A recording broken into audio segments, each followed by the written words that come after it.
Today we are going to react to old Beoing was unstoppable. Beoing.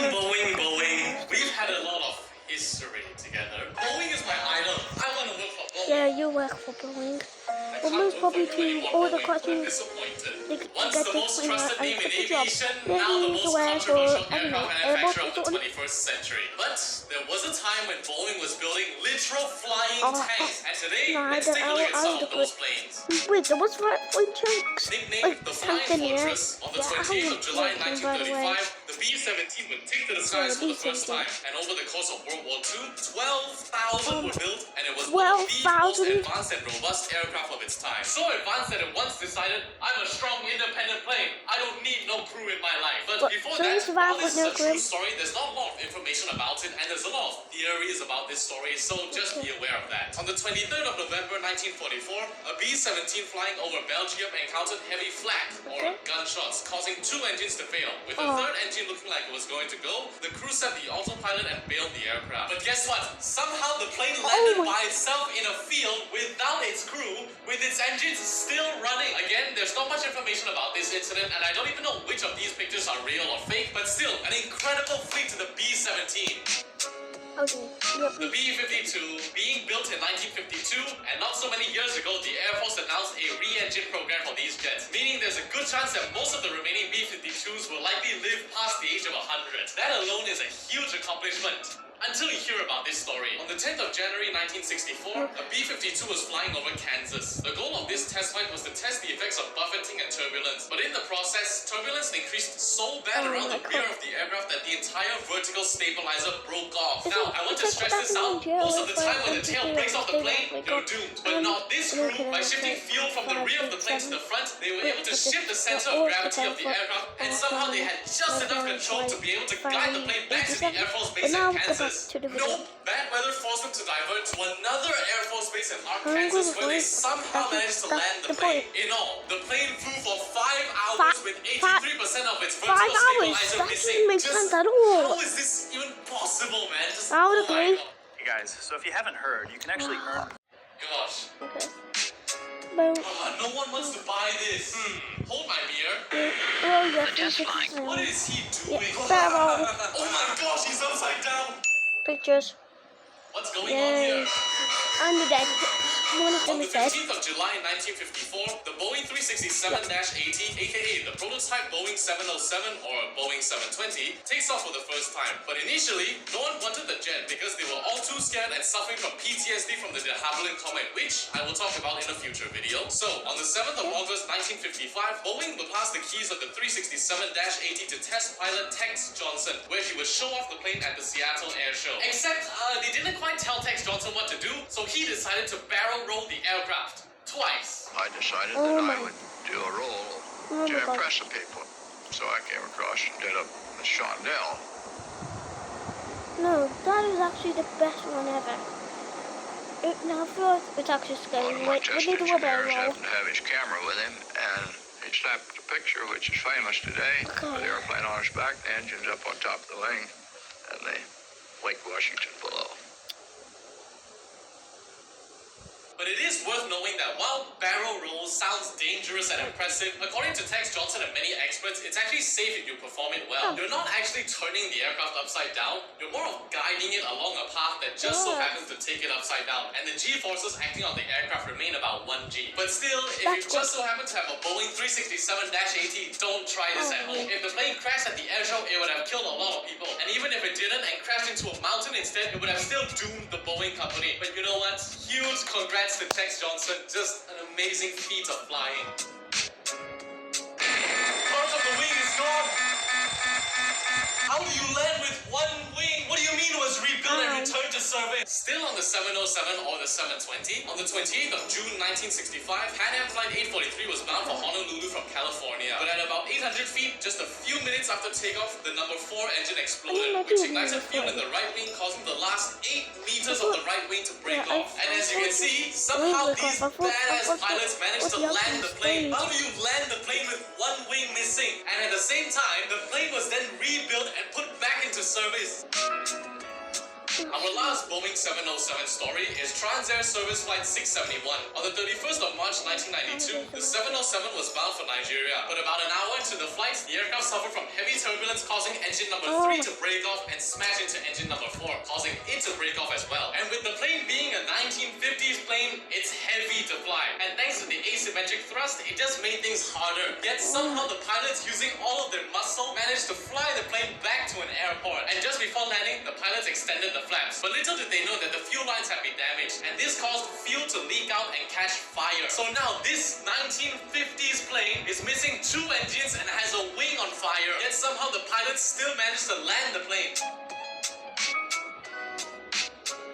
This plane is not built for crazy stunts. Oh, you pulled up too hard. Our first incident covers China Airlines 006. Now, it's worth knowing that this Pacific 747 was a 747 SP, also known as the Special Performance. It's a shorter version of the 747 built for long-range flying or landing at difficult airports in bad weather. And in February of 1985, China Airlines Flight 006 would cruise above the Pacific Ocean when a leaking fuel line would cause engine 4 to flame out, and the pilots didn't handle it correctly. And once again, because of the asymmetric thrust, the autopilot was trying to correct it. But here's the thing, a computer does what you tell it to do, not what you want it to do. And because of this, with the decreasing airspeed and the asymmetric thrust, the nose started to drop and the plane started to roll. By the time the pilots finally noticed this, the plane had already rolled very far to the right, and so they disconnected the autopilot. But that caused them to lose all control of the aircraft, while they were accompanied by a phenomenon called spatial disorientation. If you don't know what that is, it's basically you cannot see anything, and because of that, you lose all sense of balance. If you want to experience it for yourself, the next time you're in a plane, don't look out the windows and see if you can tell me if the plane is flying perfectly straight, rolling to the left, rolling to the right, going up, or going down. And if so, by how much? If you cannot tell me the exact amount, that is spatial disorientation. Anyways, the pilots didn't know how the plane was flying. At first, it was nose diving to the ground, then they pulled up too hard before the plane then went into another nose dive again. In all, the plane dropped 30,000 feet in 2.5 minutes while experiencing forces of up to 5 times the force of gravity. You can visualize it like this. When the plane is going down, you're kind of pinned to the seat. And then when the plane goes up again, you're pinned to the seat in a different way. Now imagine those forces acting on the aircraft. And it was only at about 11,000 feet when the plane finally broke through the clouds and the pilots were able to see the horizon and level out the plane. The aircraft was heavily damaged because it was encountering forces that it was not designed to do. But yet the plane survived, somehow landed, and it was actually repaired and put back to service. This is insane if you think about it. This is a 747, not a freaking F-22. This quote from this particular episode of Air Crash Investigation is one of my favorites. And perhaps there was one other hero that day, the Boeing 747 itself. It was put through maneuvers and stresses that far outweighed its known limits. Oh my. And yet, despite it all, the aircraft survived and landed safely. But dear Air Crash Investigation, this is a 747-300. The aircraft involved was a 747 SP. Why did you use a 747-300 model? Although this comment on this Reddit post actually makes a lot of sense if you think about it. Okay. I don't know. Okay. About it. Oh my. The plane went into a steep dive.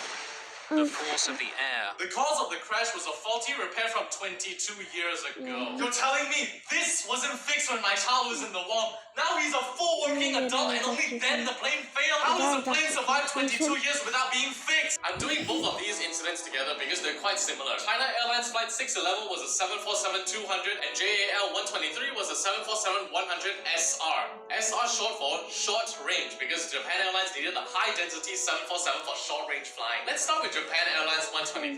In 1978, Japan Airlines Flight 115 would have a tail strike while landing, and this tail strike was not properly fixed. Investigators calculated that the repair would fail after 10,000 flights. 7 years later, on the 12th of August 1985, Japan Airlines Flight 123 would take off, and it was the 12,319th flight since the repair took place. Let's take a moment for that to sink in. 7 years. 12,000 flights. That's 5 flights a day. But anyways, I'm sure you all know where this is going. Improper repair, 10,000 flights, 12,000 flights later. On that fateful day, the 747 would crash into a mountain, killing 520 people. But again, 7 years and 12,000 flights with an improper repair. That is remarkable. And if you think that's crazy, wait till you hear about China Airlines 611. On the 25th of May 2002, a China Airlines 747 would explode and crash into the ocean. The cause of the crash? An improper repair from a tail strike from 22 years ago. Let that sink in for a bit. For reference, I'm almost 22. It's like me reading on the news tomorrow. Oh, a plane exploded and crashed. What's the cause of the crash? An improper repair from a time when I was not even born yet. And let's look at it from a different perspective. So let's say I fix an airplane today. Tomorrow, my baby is born. 22 years later,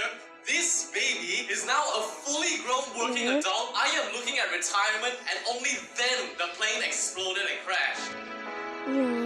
This is an incident I don't see get talked a lot about, but I think I know the reason why it doesn't get talked a lot about. This is not America, and it was not filmed on video. But anyways, on the 11th of December 1994, a Philippine Airlines Boeing 747-200 had a bomb implanted on it. That bomb then exploded and killed 1 person, along with 10 other people injured. Luckily though, that the bomb, although heavily damaged the aircraft's control systems, it did not hit the fuel tank, and the pilots had just enough controls and just enough skill to be able to fly and land the plane. Still though, amazing job to the pilot. That is just insane, and another big win for the 747. Let's talk about the 777's wing flex test. But first, we gotta talk about safety factor. Let's say I want to build a bridge and I needed to hold some cars. Do I just stop here? No, because there could be winds, there could be lorries, some cars could be heavier, so I need to build the bridge to make sure that it's stronger than what it's built to do. And the same thing with an aircraft. In this case, we were doing the wing flex test on a 777. So engineers would bend the wings upwards until the wings broke. The wings broke at 154% of what they were built to do.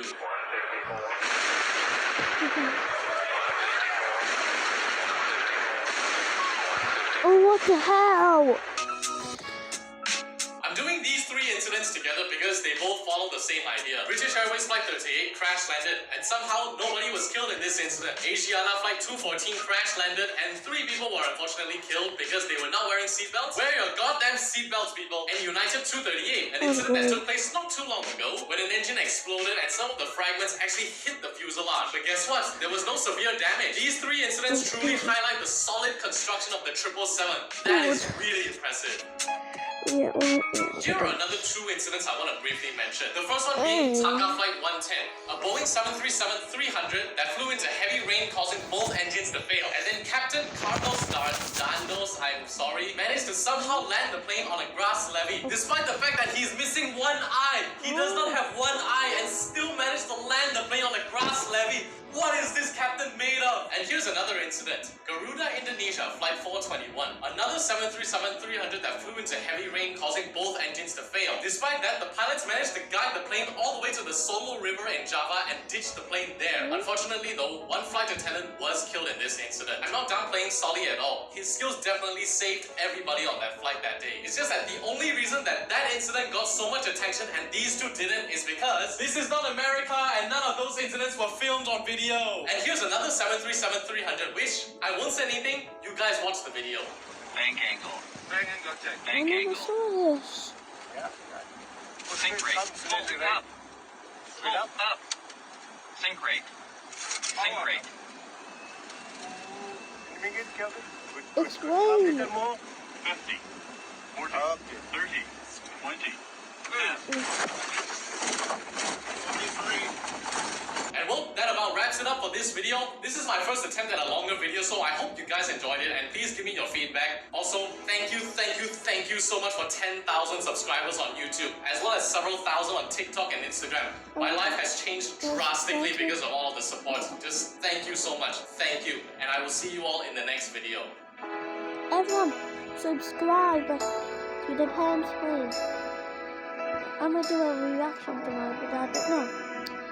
Brendan out.